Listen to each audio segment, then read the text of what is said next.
Hi, Rimantas Petrauskas here, and in this video, I want to show you how to install and use the DxTrade Copier. So on my screen, I have three options that you can download from the downloads page on the download center. So once you purchase the software, you will get to the downloads page and you will download a package which will look something like this. So depending on the plan that you choose, you will have either the manager, personal, or VIP. So for this demonstration, I will use personal, but it could be a different type of license that you've purchased. So once you download, it will be like a compressed zip folder, like an archive, yes? And inside there are multiple files. So the first step is like really quickly, we go and we extract all. So we extract. It should open me a folder with those extracted files. And here they are. So the first option I have is the auto installer right there. So this is for the MT4 to DxTrade Trade Copier. And this is the most easiest way to install the software, basically. If for some reason auto installer doesn't work for you, I've seen some cases that happen sometime. You can just take this MQL folder, really like simple as that, like do a copy of it right there. If your menu looks a bit something different, it might be something like that. Yeah, so you do copy, then you go to your MetaTrader when you want to install. You go to File, Open Data Folder, and right there, you just do paste. Again, my menu might be a bit different depending on your Windows version. Might be looking like this for you. You go paste. So already have the file, so it's asking me to rewrite them. But usually if you don't, if it's first installation, it doesn't even ask to rewrite, but you just click replace if you had it, whatever, and it just puts them in the right place. That's it. That's the first option. And after that, you just go into your navigator and you do a refresh. So after the refresh, you will see the files. Obviously, like in my case, you have already seen all of them because I have pre-installed them and I'm repeating the installation on top of it, but I'm sure you get the point, yeah? So basically, with the auto installer, it's even more easy, I would say. I double click to launch the auto installer. It launches, accept agreement. I go next. It will scan for MetaTrader folders that you have on your computer. Usually it can find most of them. If you install the MetaTrader, it's some, I don't know, the funny location that this might not detect that. Then you can use the browse button and locate it yourself to tell the auto installer where your MetaTrader is. But usually it can detect them. And you can see like I have a bunch of them on my computer. So to make it easier for myself to install that in the right place, basically, to make it faster for me to locate, I just input a keyword that I understand what is, like GBE. That's the broker of the installation. So it just highlights them. I know that this is the folder what I want to install, or I can just select all and just install to all of them, so it doesn't actually matter. Like, look, I can select multiple folders, multiple MetaTraders, and click next, and it will install into all of them. Yeah, like you can see. And you go next, finish. That's pretty much it. And again, after that, you go again into your navigator and you do a refresh. And then it appears right there. If it does not, in some rare case, I've seen that you install the EA and after you do refresh, somehow it just gets deleted. I don't know, some stupid thing from MetaTrader. What you do is just repeat installation again. If that else doesn't work, you contact our support. I'm probably like very sure that will happen, but in case you know where to find us, yeah? So I have my personal DxTrade Copier installed now. So the next step is to add it on the chart so I can, so it can start working. Now, the thing with that is that it does not matter what kind of chart you will use. And you have to use only one chart. This is important. It's like you should not be using multiple charts for this software because that will create multiple connections to your DxTrade Copier server. And that will fire up some kind of limitation issues they have because they allow connecting to their servers only once every second. And if you have your, Copier on multiple charts, it will connect more frequently and then just get rejected for some requests and stuff. So, it will be a mess. So you need only one chart, guys. That's important, okay? So I will open the chart. It doesn't matter which one it is. So you can go with euro dollar or like whatever, and you attach it to the chart. So the first thing you need is to make sure that you have allow DLL imports enabled, yeah? This you can do in the Common tab, or what I love to do is to go to Tools, Options, and then I switch here and allow DLL imports. And another important part is that you also have to enable web requests for listed URLs. And specifically there, you have to add your DxTrade broker URL login. Now, if you're asking like, oh, what's that URL login? So usually it is the login that you go to the website, to that web platform, yeah? So right there on the right side of my screen, you can see I have api.swaycharts.io, or like for HeroFX, it is dx.herofx.com. So I have both of them, like dxhero.co and API swaycharts.io. This is important. They have to be there. Otherwise, MetaTrader will not allow EA to connect to that DxTrade server. So that's important, yeah?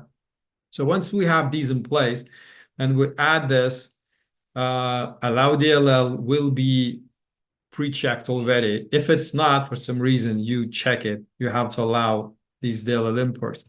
Another step, then, you input your license key that you will have received by email after the purchase of the software. So for those who already have local trade Copier and will be using this, it will be the same license key. If you don't have the local trade Copier and you purchase DX Copier separately, because there was such an option last month, yeah, then you have your own key as well in the download center. So, or in your email, basically. So I have this license key that I've created for myself for testing purposes. So I'll input that. I click OK, and it will load on the chart. Now, on the first load, on the first startup, it will usually start with these, like, it will be empty, yeah? Something like that. So you will have to input your server, your username, your password, and your account number. That's for your DxTrade account. Now, obviously, we don't know those. Only you know them. So you have to input them, okay?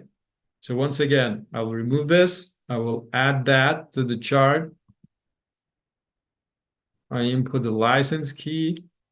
So once you input that information, you click Connect, and it should turn green. It should show like connected to server so-and-so, It should show what's the equity and balance on your account, other open positions or orders, and so on, yeah?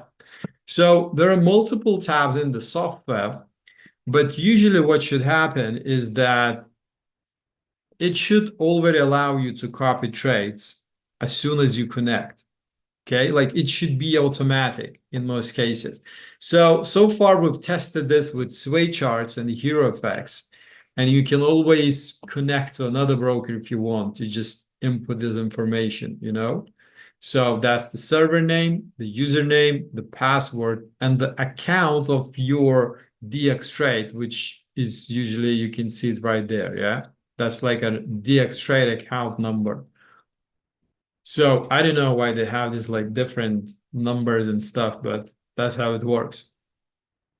So once you log in, you should already be able to copy trades, and we actually can try just do that. So I will just go by I'll do a smaller lot so we don't drain the account that fast. We go with 0.2 on CAD yen, and you can see just copied it as a 0.09, which is about 2 times smaller than what I have on my side. And that is because the balance on my DxTrade is 2 times smaller than the balance on my master account. You can see it's like 40,000 USD, and this one is 6,000 euros. So it's pretty much like 2 times smaller, yeah? So I can control that right there. We have 3 risk options, like money management options. Yeah. So the first one is default, like we call that lot AAM, which is auto adjust and multiply. For those who already been using local trade copper will know, how that works. So basically, it will take into account the account size differences, and we scale the lot size up or down for the client side, and then it will multiply by this number. Okay, so if I do something like 2, it will risk twice time more on the client side. If I do 3, it will risk 3 times more on the client side, and still account for that balance difference. So look, now if I open a buy, so that's 0.2, but this one is 0.26. So it's like 3 times the risk, yeah? This is how it works, basically. Now we have other options like pure lot multiplier, fixed lot size, so whatever I open the trade, it will be copied as 0.01, basically. That's how you can control stuff. To me, it sounds like lot AAM is the most optimal thing to use, because you want to keep that same risk in percentage, which is adjusted for the account size. If a client account is bigger, it should get bigger lot sizes, but in terms of percentage of risk or the gain, it will be the same. That's the main point, kind of. Then we have the symbol tab, where we automatically get all these mappings done. If for some reason some of them are incorrect, you have the option to edit them. Yeah, but so far we've tested it with multiple MetaTrader accounts and brokers, with HeroFX, Waycharts, and it's pretty much works really good. Okay, it's like it can even auto detect symbols which are not even the same name, something like DE30.SWD on MetaTrader, and it's DAX on Sway charts, so it still can pretty much detect those and map them automatically. Okay, and you can see there's like a huge list of those currencies and stuff. Yeah, so this is important. And also we have something that we call like a contract size per lot, and those can be different by the broker and so on. So those who are trading just currencies, so usually that one standard lot is 100,000 units. So on MetaTrader, it's one lot. On DxTrade is 100,000 units, basically. That's how it works. So we multiply that by 100,000. For indices, it's like CFDs, it's usually multiplied by 10 on this broker. On another broker, it might be different. For cryptos, it's usually 1. And there's also depends like what contract size you have on MetaTrader, So it's like for this one, we have contract size 1. It means one lot is 1 Aussie 200 contract, basically. But for some other brokers, it might be 10 contracts, or 100. So it depends. So basically, it should automatically map that. But in case it's not, you always have an option to go there and edit and change that. And editing that is pretty much easy. So you pick what you want to edit. You click the edit button.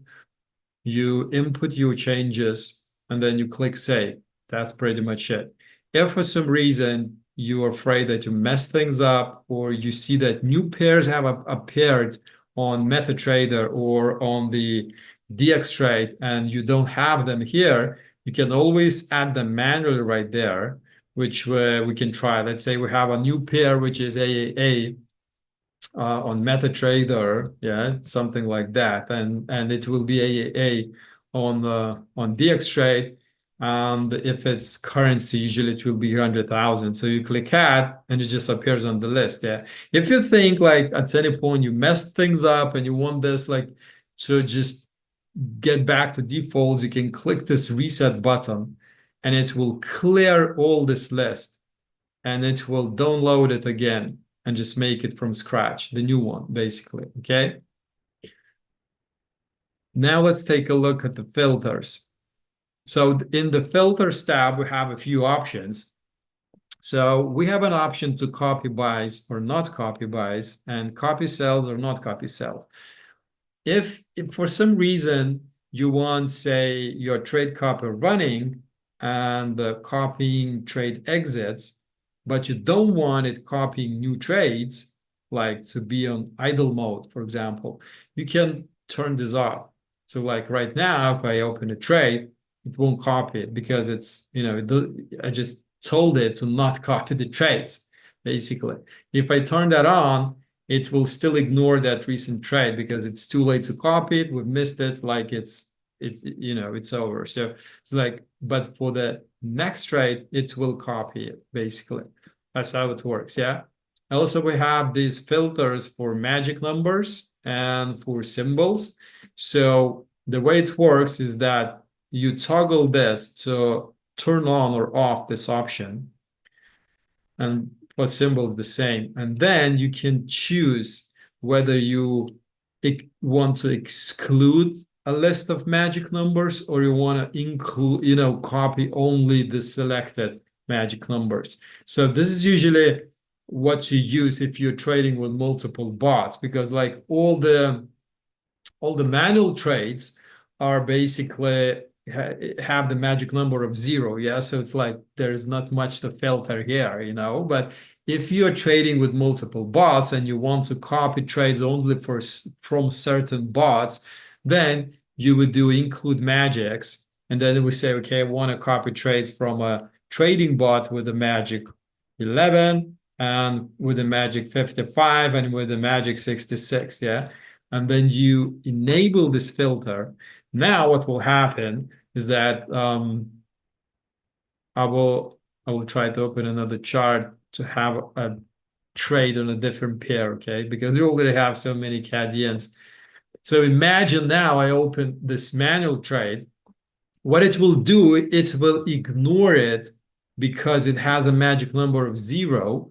And it should tell that in the experts, like, oh, it will not be copied because blah, blah, blah. It's like magic number, it excluded. If you want also manual trades to be copied, it should work like that. So again, if I switch there now, I try buy again. Let's see if that goes through. Yep, we have pound yen just went through, yeah?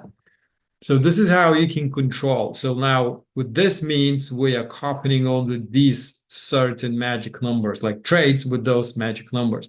And the same can go with exclude magics, but it would mean that we copy anything except these, yeah?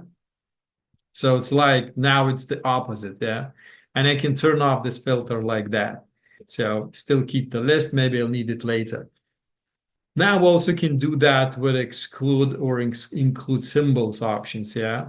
So I can choose which pairs I want to copy. I don't exactly remember if I need to input I think it should be the pair exactly as it is. Okay, let's try. So let's say I want to copy GBP USD SWD only. So include only those symbols, yeah? So now if I open another CAD yen, it should be ignored. And obviously in the experts, it should sell, it will not be copied.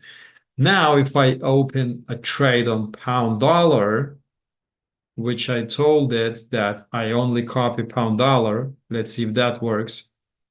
Yep, here we go. It just went through, Now, if I do this the opposite way, okay, now it will copy any pair except pound dollar, yeah? Look at this, like I will try another buy trade and it's not going through. It says it will not be copied, yeah? So in this case, let's say I will try dollar yen now, sell dollar yen, it should go through. Yes, it went through. So this is how you use the filters, okay? Now you probably noticed that we don't have stop losses and take profit. This is important to mention. It's like we're currently working to have stop losses and take profits added, but right now it will just ignore that. There's a really funny way, the way DxTrade is handling take profits and stop losses. So we realize we need some better solution to make that really, really work well. So we're in development and that will appear pretty soon. But right now, we don't copy stop losses or take profits, and we don't copy pending orders. So if I place pending orders, those will be ignored unless they get triggered, okay? I can show that in a moment with pending orders, but if I just place pending order, it will not do anything, it will not copy it unless it gets triggered on the MetaTrader. But don't worry about the not copying take profit. That will be available pretty soon. But now what we have is like we simply following the option to exit the trade together with a master. So if like imagine this trade is hitting stop loss, so it will get closed. And immediately what happens is that it gets closed as well on DxTrade. It's like if I were to close all these trades, some of them were not even copied, yeah, but I'm closing all of them. So the trade copier will close all of them on the DxTrade as well. So you can see that even if you don't copy stop loss and take profit, you still get the trades exit, So that's pretty much the thing, you still have synchronized accounts. If they're exit on the master, it exits on the slave as well. Now let's take a look at the pending orders. If you have a pending order for this one, I want to make it something a bit different. Okay, so ask line, it should appear probably, I don't know why I don't see ask line, but I will switch to a very small time frame. Okay, here's my ask line. So I will put a buy limit, and you can see right as it get triggered, it got copied. Yeah, probably that happened just too fast. Let's try again. So I will do a sell limit right there. So like we have a sell limit. Nothing happens on the client side, Let me just get it closer. But as soon as it gets triggered on MetaTrader and from the pending order it turns into a real trade, real sell trade, it will get copied to the master side. Sorry, client side. Look, it just triggered as a trade and it got copied to the client side immediately. If I close that, it will get closed on the client side as well. That's pretty much how it works, okay? And the last tab, we have this time filters. This is pretty useful, I would say, in so many cases. So we have options for you to choose which trading days you want to, you want to use this on. So which days you want to allow to copy trades, basically. So today's is Wednesday, so I can say, okay, I just unchecked no trading on Wednesday.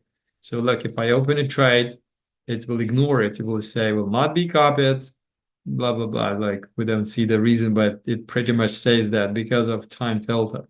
Okay. So basically, you can pretty much tell on which days you allow copying. And you can also go and be more specific. You can say trade on Wednesday, but only between 1834 until like 19. Yeah, so look, it's like 1833 This is, by the way, should match the market watch time, which is the broker time. Yeah, your computer time might be different. So look, it's 1833, and if I open a trade, it will not be copied because it's not within the time range that I just set, you know? So it will not be copied. Now, if we allow another 12 seconds and we'll try again, that trade will go through. Not this one, it will be ignored. Like, forget it. It's, we missed it. It does not copy all trades, basically. Now look, it's 1834. We are within our time range. So I open another one and it goes through, And I can always turn off this time filter, and I still have this for future reference if I need to use. It just turned off. It means we are copying for like no time filter, just trade on Wednesday. We allow all Wednesday basically. So this is kind of if you want to restrict specific hours, yeah. And obviously, if I close the trade, it will follow and copy that exit signal as well to the client side, and it will exit the trade as well. Okay, let's see if I'm forgetting something or not. So I guess I might take a peek into the questions section. No, John, as you probably already saw, we put the trade copper on one pair only, but we trade any pair.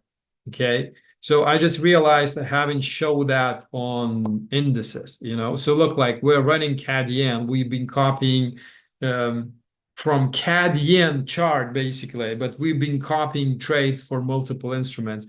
And I can even open DE30 DAX, yeah, and look, I will open trade and it gets copied as well, even though I'm running on CAD yen, like it doesn't matter. Got it on the server, not familiar with magic numbers. Are they assigned to currency pair? Okay, so I guess I need some magic number 101 basic stuff.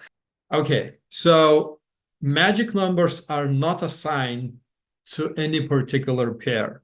So obviously every trade is for some kind of pair, but it's not necessarily that magic numbers are assigned to the currency pair. Magic numbers are assigned to every trade, This is how EAs know that this trade belongs to me, basically.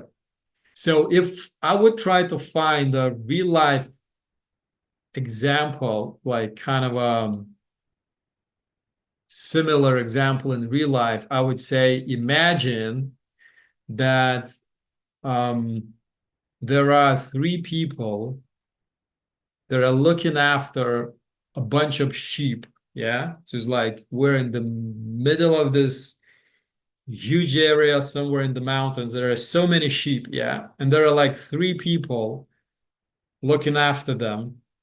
How do you know which sheep belongs to which farmer, So one obvious thing they could do is they can mark them by colors or something. So imagine you mark by some color, you add a band or something, So the first farmer will mark the sheep like in red color.